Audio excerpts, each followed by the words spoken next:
Hola, hola, ¿cómo están amigas y amigos de Fuerte y Claro aquí en la República? Bienvenidos a este su espacio. Hoy nos reconectamos martes 3 de marzo y estamos en paralelo con el inicio, pendientes del inicio de la audiencia de prisión preventiva de Adrián Villar. Recordemos que la audiencia estaba pactada para el día domingo, pero por un error de la Fiscalía, un error del Ministerio Público, el juez que estaba a cargo de las diligencias le dio a la defensa tiempo, es decir, a César Nakazaki, a la defensa de Adrián Villar, tiempo para responder a los argumentos que presentó Fiscalía basándose en que el fiscal adjunto no había entregado una serie de anexos. Nakazaki dijo, necesito un día, señor juez, pero el juez le dijo, no se preocupe, doctor Nakazaki, tenga usted todo el tiempo que necesite. Reprogramamos la audiencia para el día 3 de marzo. ¿Lo hizo con ambos casos? No, solamente le permitió esa reprogramación de exposición a la defensa de Adrián Villar. La Fiscalía, de todas maneras, tuvo que sustentar por qué iba a hacer este pedido de prisión preventiva. Pero bueno, con eso vamos a conectarnos más adelante, mientras que se va desarrollando la audiencia. Vamos a tener también nuevamente, y le agradecemos infinitamente a Ricardo Elías Puelles, su análisis en vivo, reaccionando a la audiencia desde el análisis penal. Pero hoy quiero abordar otro caso, porque lamentablemente en nuestro país esta situación de atropello, fuga y luego desaparición es algo de todos los días. Y se trata de un segundo caso que ocurrió hace 3 semanas y por el que la familia aún está pidiendo atención mediática, pero sobre todo precisión de las autoridades, en particular que se formalice la investigación fiscal. Estoy hablando del caso de Fernando Guerrero Flores, un joven de 21 años que como un día cualquiera se levantó muy temprano, un joven que trabaja para solventar sus estudios, lo hace de manera paralela, y que cuando se dirigía a su trabajo en el transporte público, como muchos peruanos, estaba parado en un cruce peatonal supuestamente autorizado. ¿En dónde? En la avenida Javier Prado, diariamente transitada por millones de personas en la capital, en la ciudad de Lima. Estaba parado sobre la berma central de la avenida Javier Prado, en un cruce con la avenida Los Ficus, supuestamente señalizado, un cruce peatonal. ¿Qué sucedió? En cuestión de segundos, un auto se descarrila y lo embiste a toda velocidad, haciéndolo volar por los aires y deja a Fernando gravemente herido.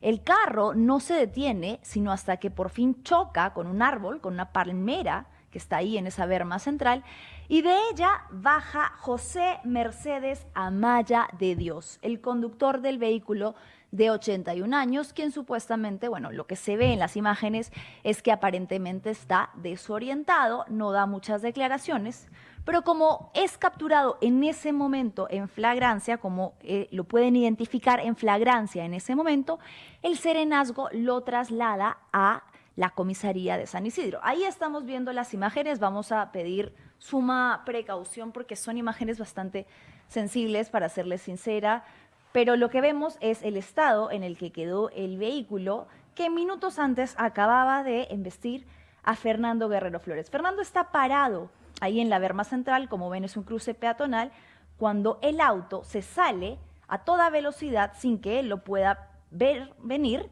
y termina tirado en el suelo. Lamentablemente, el estado de Fernando era de suma gravedad. Felizmente, y esto es un diferencial importante con el caso de Lisset Marzano, se activó el SOAT en ese momento. ¿Por qué? Porque el conductor estaba ahí, pudo ser identificado y el vehículo también, se activó el SOAT.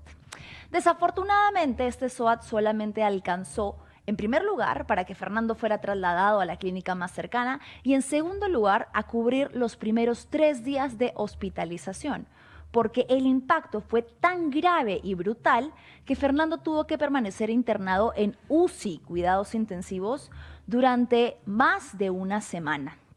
Su estado era sumamente reservado, los doctores no le daban ningún pronóstico favorable a su familia que estaba atravesando una situación muy difícil. Imagínense entre su hijo, que se debatía entre la vida y la muerte, y las deudas que se empezaban a acumular, porque todos sabemos que el sistema de salud privado no es para nada asequible en nuestro país, las deudas que se empezaban a acumular a la par de la estadía de Fernando en la clínica. ¿Qué pasaba, mientras tanto, con el responsable, José Mercedes Amaya de Dios, este hombre de 81 años? Cuando llegó a la comisaría, dijo a la policía que se había descompuesto y que había perdido el control del vehículo y que no recordaba mucho lo sucedido. Estamos viendo en este momento los datos principales de la persona que estaba al volante, José Mercedes Amaya de Dios.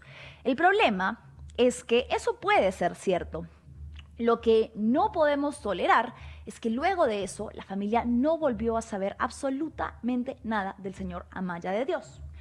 Cuenta su padre, con quien estamos conectados y en breves instantes ya le voy a dar pase. Cuenta el padre de Fernando, Arturo Guerrero, que de hecho la defensa, el abogado de este señor, lo llamó, trató de contactarse con la familia solamente para responsabilizar a Fernando del atropello, para decirle que Fernando había estado mal ubicado en medio de la pista y que por eso el señor José Mercedes Amaya de Dios no lo había podido ver. Al día siguiente, que salen las imágenes y se hacen públicas, por supuesto que esta teoría se desmorona por completo y ya no la pueden seguir sosteniendo. Sin embargo, no ha habido admisión de culpabilidad, de responsabilidad. ¿Para qué? Para la única cosa que está exigiendo la familia de Fernando, que se asuman los gastos médicos que ya ascienden a los 38,000 soles.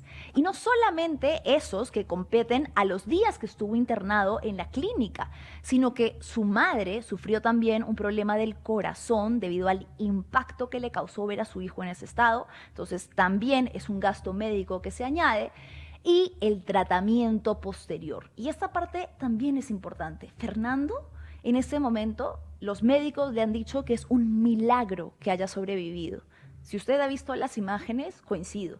Realmente la velocidad a la que venía el vehículo y la manera en la que Fernando fue lanzado por el aire le dejó graves secuelas. Fernando ahorita está aprendiendo a hacer todo de cero, a caminar, a pararse, a comer, a ir al baño, pero está agradecido, vamos a decir, porque los médicos no le daban esperanza de vida. Sin embargo, eso va a conllevar una serie de terapias muy largas para que él pueda volver medianamente a tener una vida normal. Está dejando en pausa su trabajo, está dejando en pausa sus estudios y está evidentemente preocupado porque su familia se siente abandonada con una serie de gastos que, repito, ascienden a los 38,000 soles y de los que el señor José Mercedes Amaya de Dios no se ha hecho cargo. Es más, la última vez que lo vieron fue el día del atropello. Luego de eso ha desaparecido. Faltó a una audiencia que tenían de conciliación, no se presentó ni él ni su abogado, y la audiencia que se reprogramó para el 25 de febrero nuevamente estuvo marcada por la ausencia del conductor del vehículo y también de su defensa. ¿Creen que la policía ha hecho algo para asegurar, garantizar a la familia que el señor Mercedes Amaya de Dios esté presente? No. Vamos a conversar en este momento con el señor Arturo Guerrero, el padre de Fernando, quien está con nosotros en la línea para contarnos un poco más sobre la situación. Señor Arturo, ¿cómo está? Muy buenas tardes. Buenas tardes, señorita Manuela, a su disposición. Mire, Bien, señor ahorita, Arturo, estaba haciendo un pequeño recuento de la gravedad de los hechos y lo mucho que le preocupa a ustedes como familia el tema de la desaparición de la persona responsable, José Mercedes Amaya de Dios. sí, desde el primer momento que le llevaron a la comisaría, presentó, según dice la policía, síntomas de salud, eh, descompensación, y dice que por ese motivo la han ingresado a la clínica de Javier Prado. Y desde ahí Ujú. no se sabe nada del señor, de su familia, y como usted dice, ¿no? El abogado de un primer momento quiso culpabilizar a mi hijo, diciendo que él había cometido el delito de meterse a la pista, pero como vuelve a repetir, salieron las imágenes, los videos gracias a la prensa, se descartó toda culpabilidad de mi hijo, siendo el señor el culpable, el que se ha metido a la berma, ha invadido la berma y encima le ha ocasionado el accidente a mi hijo. Desde ahí después no se supo nada de él, nada, no, hasta ahorita no se ha contactado, a pesar que le hemos mandado una citación para reconciliación, para una reconciliación, no se ha presentado, no viene el No señor, se ha está presentado. desaparecido, no se ha presentado. Me parece que esto es indignante porque el señor, según sé que ha trabajado en el Congreso, en la municipalidad de Los Olivos, parece que Eso, tiene, se vamos a ampara entrar en a la eso influencia. ahorita, señor Guerrero. Nosotros tenemos algunos datos que yo les estaba conversando con usted esta mañana, un documento que de hecho es público que acredita que el señor ha trabajado en la municipalidad de Los Olivos y tenemos aquí algunas visitas que ha hecho, figura dentro de los registros públicos, no solo como visitas a los despachos de algunos congresistas, sino que también figura en la planilla del Congreso en diversos años, siendo el último 2025. Usted me comentaba que parte de lo que les preocupa es que una persona que ha tenido trabajo y contactos dentro del sector público e incluso cercanía con algunos congresistas, como figura aquí José Luna Gálvez, pueda de alguna manera tratar de evadir responsabilidades y no hacerse cargo de aquello que le corresponde. Cuénteme un poco sobre eso.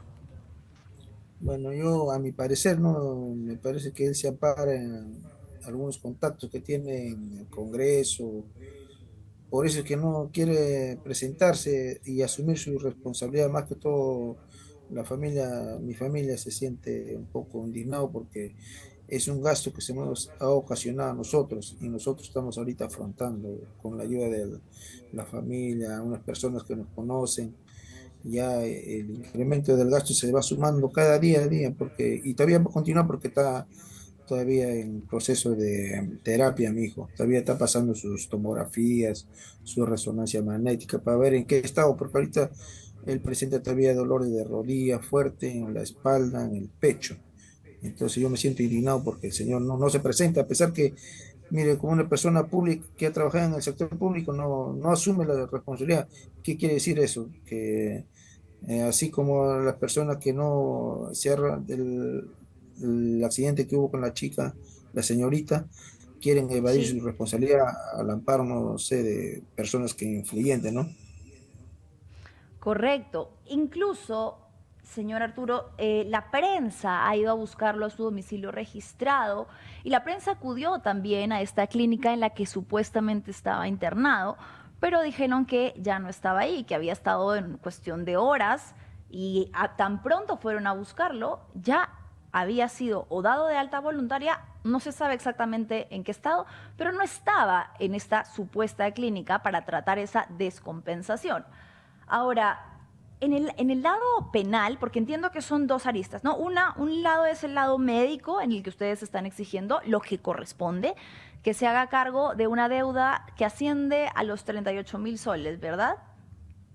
Así es, señorita, porque nosotros al SOAT solamente cubrió al tercer día ya se acabó la cobertura y desde ese día hemos tenido que asumir nosotros el gasto, porque el señor no se presentaba, no hacía nada No, en lo no se ha económico. presentado. Ahora, la otra arista es el ámbito penal. ¿Usted está teniendo una representación del Estado? ¿El Estado les ha asignado un abogado o han ustedes buscado contratado particular? ¿Cómo están manejando el caso en el ámbito penal? Mira, en la familia hemos conseguido una abogada y nos está ayudando en ese aspecto, gracias a Dios. Y nosotros a buena manera le hemos citado a una conciliación, ¿no? De repente ya por ahí el Señor hubiera solucionado este problema, pero aún así Claro, nada, nada no se ha claro, porque presentado. cuando conversábamos usted me decía que más allá de todo lo único que querían era que se haga cargo. De los gastos, señorita, que está ocasionando, como le digo, ya De los más de gastos. 30.000, 38.000, ¿no? Y no. ya va a quedar poco porque va a seguir faltando, porque el tratamiento sigue, como usted sabe. Eso le iba a Otra, decir. Dígame, por favor, continúe. mire, fui a la fiscalía y la fiscalía nos la ha notificado ahora. Tenemos un documento para que a una audiencia virtual el día 11. Espero que para ese día el señor sí se presenta a ver cuál es su argumento, por qué no se ha presentado. La fiscalía ya decidirá en ese momento. El día 11 de marzo. Así es, 11 de marzo tenemos Ahora, hay algunos problemas con respecto también a la actuación de la policía y de la fiscalía. Usted señalaba, por ejemplo, que el auto, que es un elemento clave dentro de esto porque va a determinar qué fue lo que sucedió, sigue en custodia de la persona que causó el atropello. Nunca se ha hecho un pedido para incautar el vehículo para que se le hagan una serie de peritajes. Y lo segundo que usted me mencionaba era que la policía tampoco ha presentado avances en la investigación, pese a que ustedes preguntan todos los días. ¿Y cómo es posible que una persona que ha causado un atropello de esta magnitud no sea obligada a hacerse presente, ¿no?, en las audiencias? Sí, pues señorita, lo indignante es que la policía no se mueve, no dice nada, no es la investigación pertinente que ellos es su obligación. Lo más indignante, el vehículo, el que ha causado el accidente, lo han devuelto a la persona, está en la custodia de la persona. No sé cómo es eso, me da mucho que pensar. Por Ese supuesto. vehículo debe estar en custodia del Estado, de la policía, y no sé por qué la fiscalía le ha devuelto al conductor. Esperemos que respondan a eso la fiscalía y la comisaría, ¿no? Señor Arturo, este hecho ocurrió el 10 de febrero. Hoy estamos 3 de marzo. ¿Ya se ha abierto una carpeta fiscal de manera formal o todavía nada? Hay un número de expediente ya, señorita. Ok. Por eso le han citado para el 11 de marzo, para que se presente. Para la primera Una carpeta audiencia fiscal. formal, porque la primera en realidad era una conciliación en la que supuestamente iban a acordar entre las partes, pero nunca apareció. Se reprogramó para el 25 de febrero, tampoco apareció, segunda citación a la que falta. La tercera entonces sería esta en marzo. Así es, señorita. Ahora esperemos, como le digo, que ya las Esperemos. autoridades presionen para que el señor ya responda ante este accidente que ha ocasionado el señor. Hay muchísima información, incluso pública, sobre este señor. La policía tiene los datos de su domicilio, porque recordemos que él fue detenido en un primer momento, bueno, detenido no es la palabra exacta, pero fue trasladado a la comisaría para que rindiera testimonio. Ahí evidentemente han hecho una recopilación de sus datos. La policía sabe dónde vive, cuál es su número telefónico. Perfectamente podría hacer que esta persona tenga que asistir a las citaciones. No lo han hecho. Señor Arturo, quería finalizar preguntándole cómo se encuentra Fernando. Hemos podido ver poco a poco su evolución, que ha sido evidentemente progresiva, porque el impacto fue muy fuerte, ¿no? Usted me había contado que ayer, de hecho, había tenido que hacerse una serie de tomografías, lo que me da a entender que los gastos siguen en aumento, no se han quedado solo en los días de internamiento, sino que vienen pruebas, exámenes, terapias de recuperación, etcétera, etcétera, etcétera. Así es, señorita. Gracias a Dios, como le digo a las personas por las oraciones, mi hijo despertó del coma inducido y ya está andando y comiendo, pero aún así él todavía presenta lesiones, le duele la rodilla, la espalda, el pecho y la vista un poco, ahorita está en tratamiento de la vista, ayer pasó su resonancia magnética, nos ha costado algo 1.070 soles, la Mm. resonancia magnética. Y ahora sigue el tratamiento de oftalmológico de la vista, porque un poco corto la visión, un poco corto que ve. Entonces el tratamiento va a seguir, señorita, y el gasto sigue incrementándose. Y es por eso que pedimos a las autoridades que le obliguen al señor que asuma su responsabilidad. Tiene que asumir su responsabilidad Así ante la es. autoridad. Así es, señor Arturo. Le agradecemos muchísimo por haberse conectado con nosotros unos minutos, efectivamente, y reiteramos la información. José Mercedes Amaya de Dios, de 81 años, la persona que causó el atropello de Fernando Guerrero Flores, que estuvo una semana entera internado en UCI, es quien tiene que responder ante la familia por lo mínimo que corresponde, que son los gastos médicos en los que han incurrido. Y luego, evidentemente, presentarse también ante un proceso que la Fiscalía ya debería estar en indagatorias, ¿no? Con respecto al auto, por lo menos, de lo que ha sucedido para ver si puede sustentar esto de que en teoría tuvo una descompensación. Los hechos se van a esclarecer en el determinado momento que corresponda, pero lo que la familia pide es celeridad y por favor que las autoridades empiecen a tomarse en serio este caso que pasadas 3 semanas no tiene ni un solo avance. Muchísimas gracias, Así señor es. Arturo Guerrero. Gracias, señorita. Gracias, señorita.